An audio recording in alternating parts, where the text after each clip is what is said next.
John Miller, a humble farmer from Kentucky, sat on the porch of his weather-worn farmhouse, staring across his fields. Once those acres were green with corn and soybeans, but now they lay in struggle. Droughts, debts, and bills had taken their toll. His wife Mary often tried to cheer him up, but John felt the weight of failure pressing against his shoulders. Their son, Ethan, just 12 years old, was smart and curious, often asking his father why things were so hard. John didn't have an answer. All he knew was that farming was in his blood, passed down for generations. One evening, while watching the news, John saw President Donald Trump giving a speech about farmers and rural America. He leaned forward, his eyes narrowing. Something inside him stirred. He felt a mix of pride and desperation. Pride in being a farmer, but desperation in not being able to provide. "Maybe he needs to see us for who we really are," John muttered. Mary raised an eyebrow. "You mean invite him here?" she asked. John chuckled bitterly. No, he'd never come. But maybe there's a way. That night, with a determination he hadn't felt in years, John scribbled a letter to the president. Not a plea for money, not a complaint, just an invitation.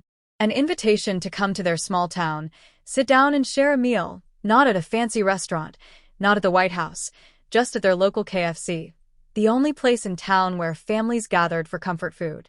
As he sealed the envelope, John whispered to himself, "Let him see the real America." He had no idea how much the simple act would change, not just his life, but the lives of everyone around him. Weeks passed, and John nearly forgot about the letter. Life on the farm didn't stop for dreams. It was work from sunrise to sundown. But somewhere in Washington, the envelope made its way through security checks and finally landed on the desk of a White House aide. At first, the aide nearly set it aside. Dozens of letters came in daily from citizens asking for favors, money, or change. But something about this one stood out. It wasn't political. It wasn't demanding. It was just human.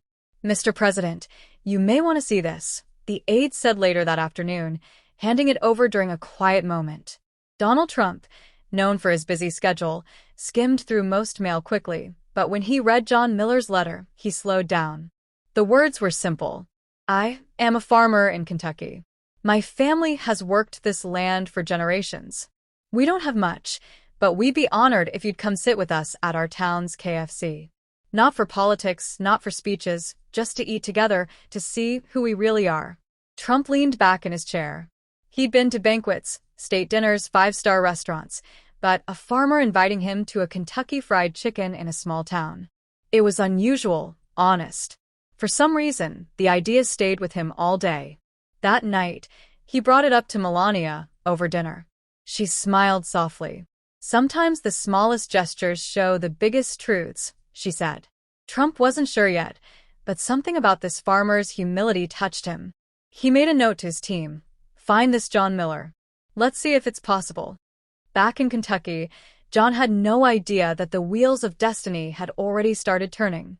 It was a Thursday morning when John's old landline rang. He almost didn't answer, thinking it was another creditor. But when he picked up, a polite voice greeted him. "Mr. Miller, this is Sarah from the White House. The president read your letter." John froze, gripping the receiver as though it might slip from his hand. "The White House," he repeated, his voice shaky. "Yes," Sarah replied warmly. "The president was moved by your invitation. He'd like to visit Kentucky. Specifically, he'd like to meet you and your family. And yes, he mentioned something about KFC." John blinked in disbelief. He almost laughed. "You're joking, right? This isn't some prank." "I assure you, sir. It's very real," Sarah said. "We're arranging the schedule. It would be a private visit, low-key, but very meaningful. Are you open to it?" John's heart pounded. He glanced at Mary, who stood nearby drying dishes, her eyes wide with curiosity. He mouthed, "The president."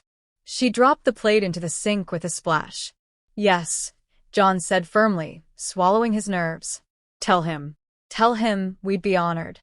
When the call ended, John sank into a chair, running his hands over his face.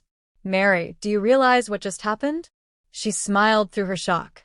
"You invited the President of the United States to KFC, and he said yes. Ethan overheard and shouted, "Does that mean he's really coming here to our town?" John hugged his son tightly. "Looks like it, buddy." Word spread quickly through their small town. Some thought it was a joke. Others couldn't believe it. But as Secret Service agents began making quiet visits to scout the KFC, everyone realized this was real. Something extraordinary was about to happen in the most ordinary of places. News traveled faster than lightning. By the weekend, everyone in the small Kentucky town knew the president was coming. Not to a rally, not to a stage, but to their local KFC. The restaurant manager, Mrs. Parker, nearly fainted when Secret Service agents walked in to inspect the place. "The president here at my KFC?" she gasped. Meanwhile, townsfolk buzzed with excitement. Some polished the sidewalks. Others volunteered to decorate the KFC with American flags. Farmers, mechanics, and teachers all pitched in. John Miller, though, kept things simple. "He's not coming for a show," he reminded everyone. "He's coming to share a meal." "That's enough." Ethan tugged on his father's sleeve. "Do you think he'll like the chicken, Dad?" John smiled faintly. "Son, I think he'll like the honesty more than the food." For the first time in years, the town felt united, not divided by politics or hardship, but by pride. Everyone wanted to show the president that their little community mattered. Still, John lay awake at night, staring at the ceiling. What if this all goes wrong? He wondered. What if he regrets coming? Little did John know, the visit would unfold in ways no one could have imagined. The day finally arrived. The small-town air buzzed with nervous energy as black SUVs rolled into the quiet streets. Secret Service agents scanned rooftops and sidewalks while locals craned their necks to catch a glimpse. Then, stepping out of the vehicle, was Donald Trump himself. He wasn't in a suit and tie like on TV. Instead, he wore a casual blazer over a white shirt, almost blending in, except the crowd cheered instantly. John stood near the KFC entrance, his palms sweaty. When Trump approached, John extended his hand nervously. "Mr. President, welcome." Trump smiled warmly, gripping his hand. "John Miller, the farmer with the most unusual invitation I've ever received." "Thank you." The two men entered the KFC, followed by Mary, Ethan, and a few townsfolk. Inside, the restaurant looked the same as always: plastic booze, soda machines, and the smell of fried chicken. But today, it felt extraordinary. The president laughed as he looked around. "You know, John, I've eaten at the fanciest banquets in the world, but this feels real." John exhaled in relief. "That's what I hoped you'd see, sir." For the first time, the farmer believed this meeting was meant to be. The president sat in a booth across from John and his family. Secret Service agents lingered nearby, but the atmosphere felt surprisingly casual.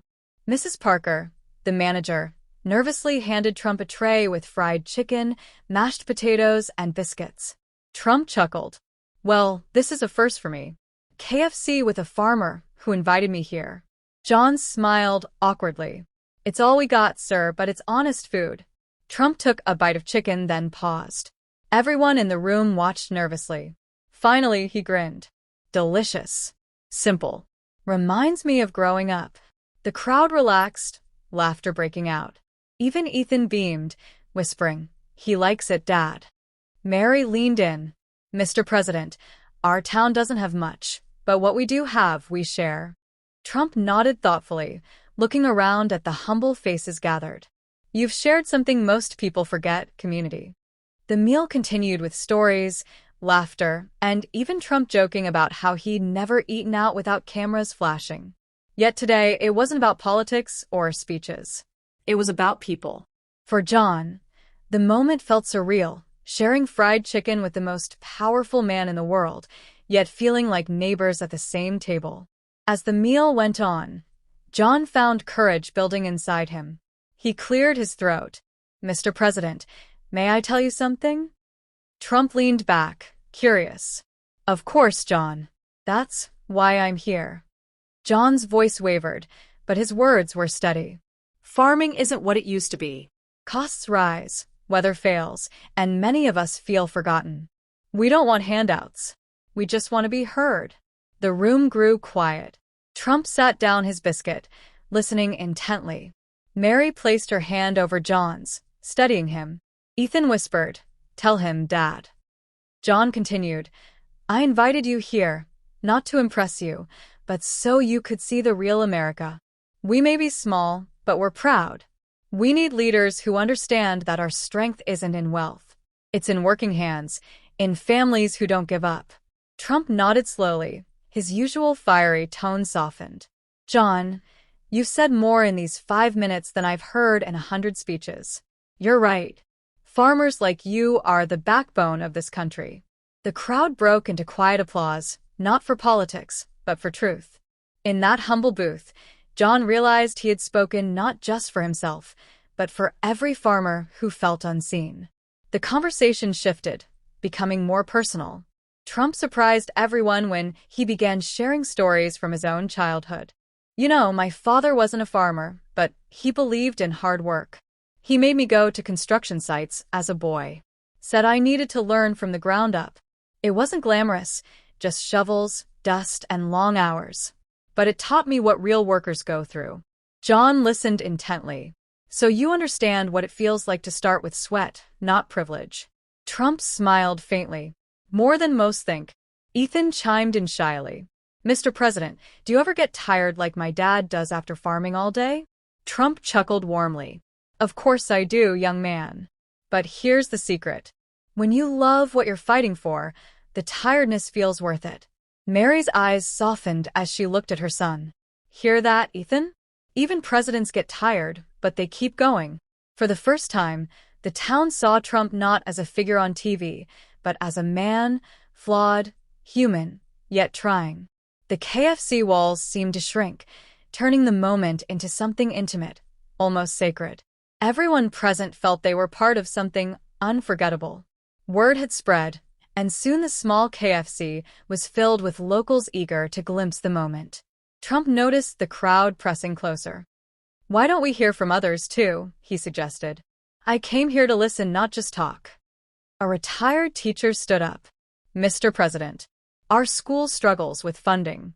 Kids deserve better, but we make do with what we have." A mechanic added, "We're hardworking folks, sir, but sometimes it feels like our voices don't reach Washington." One by one, townsfolk shared their truths. Not demands, not complaints, just raw honesty about life in a forgotten corner of America. Trump listened, sometimes jotting notes, sometimes nodding deeply. "You remind me," he said, "that leadership isn't about standing above people.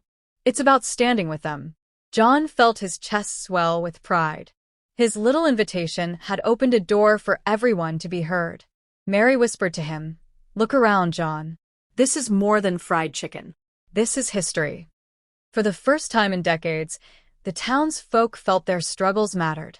The most unlikely place, a fast food restaurant, had become a stage for dignity and hope. As the meal drew toward its end, John felt there was something left to do. He reached under the table and pulled out a small wooden box. "Mr. President," John said, voice thick with emotion, "this belonged to my grandfather. He was a farmer, just like his father before him. He carved this box by hand during the Great Depression. He always said it reminded him to keep going when things were hardest." John slid the box across the table. "I want you to have it, not as a political gesture, but as a reminder that there are families like mine across America who keep working even when it hurts." Trump carefully opened the box. Inside was a worn pocket knife, its handle smoothed by time. He held it silently, visibly moved. "This," Trump said slowly, "is more powerful than any award I've ever received." "Thank you, John." The room was silent, many wiping their eyes. It wasn't about politics anymore. It was about respect between a farmer and a president, between the forgotten and the powerful. And in that silence, everyone felt the weight of what had just been shared. The president stood, holding the small wooden box. The room hushed instantly. "John," Trump began, "you invited me here to see the real America, and I see it. I see hard work, honesty, and pride in this community. I see people who don't complain, but who keep going no matter how hard it gets." He paused, his voice softening. "You've given me something today no banquet could give." Truth. And I promise you, I'll carry this reminder with me. This knife, this box, it'll sit on my desk. Whenever I forget what real America looks like, I'll remember this day. Tears welled in Mary's eyes. John swallowed hard, trying to stay composed. The crowd erupted into applause, not for politics, but for the shared humanity they had witnessed. Trump shook John's hand firmly, then leaned closer. You didn't just invite me to eat fried chicken. You reminded me why I serve. For the first time, John realized he had made a difference. Not through wealth or influence, but through courage and honesty. And for everyone watching, it was clear this day would be remembered for far more than chicken and biscuits. As the applause faded, Ethan tugged on Trump's sleeve. Mr. President, can I ask you something? Trump crouched slightly to meet the boy's eyes. Of course, son. What's on your mind? Ethan hesitated, then asked, if my dad works so hard, why does it still feel like we're always struggling? The room fell quiet again. John shifted uncomfortably, but Trump didn't rush his answer. That's a powerful question, Ethan, he said gently. Sometimes life isn't fair. Hard work doesn't always bring quick rewards, but it builds something deeper. Character, pride, and the strength to keep going. And let me tell you, the world needs people like your dad. People who don't quit. Ethan's eyes widened as if understanding something for the first time. Mary squeezed her son's shoulder, her face glowing with pride. Trump smiled. And someday when you grow up, you'll look back and realize your dad's struggle gave you the strongest gift. Resilience. The crowd nodded, moved by the simplicity of the truth. John blinked back tears, realizing that his son had asked the question every farmer's child wondered, and the president had answered it with heart. The heaviness of emotion lingered, but Trump had a way of shifting the mood. He picked up another drumstick, holding it high. You know, he said with a grin, I've been to state dinners where the forks had more gold on them than this whole restaurant, but none of those meals made me feel as full as this one. Laughter rippled through the room. John chuckled. Guess we've set a new standard for fine dining, sir. Trump winked. If I tell my chef I prefer KFC, he'll quit.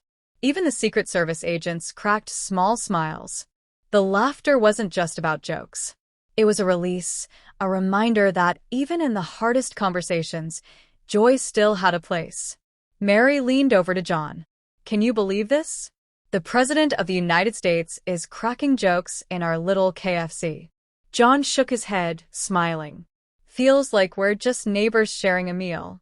For that moment, the divide between farmer and president vanished. They were simply people connected by fried chicken, laughter, and shared humanity. And sometimes that was more powerful than any law or speech. After finishing their meal, Trump surprised everyone by asking, John, would you show me your farm? The crowd gasped, but John nodded eagerly. Soon, the motorcade rolled through the dusty roads of the small town. Locals waved from porches and tractors, stunned to see the president pass by. At the farm, Trump stepped out, surveying the fields. Not easy land to work, he remarked. John sighed. No, sir, but it's ours. Every inch tells a story. Trump walked slowly, running his hand across the worn fence posts. He noticed the rusting tractor, the barns patched with tin, the soil dry from lack of rain. This isn't failure, Trump said firmly. This is perseverance. Every scar here shows strength. John felt a lump in his throat. For years, he had looked at his farm as a symbol of struggle. Today, hearing those words, he saw it differently, like a badge of honor. Mary whispered, maybe we're richer than we thought. Trump smiled at Ethan. One day, this will be yours, and you'll carry your father's legacy forward. The farm, once a place of quiet despair, suddenly felt sacred, validated, honored, and alive again. As the tour ended, the group gathered near an old oak tree. Trump stood quietly, gazing across the fields. For once, he didn't speak. The silence stretched, heavy, but not uncomfortable. It was as if he was absorbing everything. The struggles, the pride, the history embedded in the soil. John finally broke the quiet. What are you thinking, sir? Trump turned, his expression softer than anyone had ever seen. I'm thinking that this right here is why America is worth fighting for. Not the towers, not the offices, but places like this, families like yours. Mary's eyes brimmed with tears. Ethan gripped his father's hand. It was a rare, unguarded moment. No speeches, no cameras, just truth. Trump placed a hand on John's shoulder. Don't ever think you're forgotten, John. Not anymore. The farmer nodded, unable to speak, his heart swelling with pride. Sometimes the most powerful moments come not in words, but in silence that carries meaning deeper than language. And in that silence, everyone there knew they had witnessed something unforgettable. The sun dipped low as the visit came to an end. Trump shook hands with neighbors, hugged Mary, and knelt to pat Ethan's shoulder. You've got a strong family, young man. Take care of them, he said warmly. When it was time to leave, John walked him back to the SUV. Thank you, sir, for coming, for listening. Trump looked him square in the eye. No, John. Thank you for reminding me what matters. The motorcade drove off, leaving a trail of dust on the country road. Neighbors lingered, buzzing with excitement, some wiping away tears. John stood silently, staring after the cars. Mary slipped her hand into his. You did it, John. You gave us all hope. Ethan grinned. Dad, that was the best day ever. John smiled faintly, overwhelmed. He had written a simple letter, never expecting a reply. Yet that small act had brought the leader of the free world to their doorstep and reminded an entire town that they mattered. Sometimes the simplest invitations can spark the most powerful changes. In the days that followed, news of the visit spread nationwide. Headlines read, President eats at KFC with farmer in Kentucky, and a small town teaches big lessons. Reporters swarmed, but John refused to turn it into a spectacle. It wasn't about politics, he told them. It was about people. The town glowed with pride. Farmers from nearby counties stopped by to shake Jay's hand. Teachers thanked him for giving them A